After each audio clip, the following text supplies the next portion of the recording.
Function button demo. Long press to turn on elevation laser obstacle avoidance only support obstacle avoidance version. The drone will stop automatically when it encounters an obstacle in flight. Long press again to turn off the elevation laser obstacle avoidance. Dial button on the right side of the top of the remote control. Toggle the camera angle down to the right. Toggle the camera angle up to the left. Press the speed adjustment button on the remote control. You can adjust the drone's flight power in 3 levels.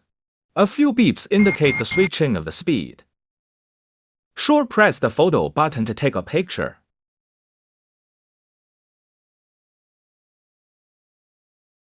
Click the record button to start recording.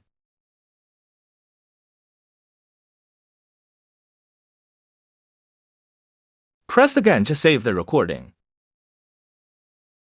Click the album to view the saved photos and videos.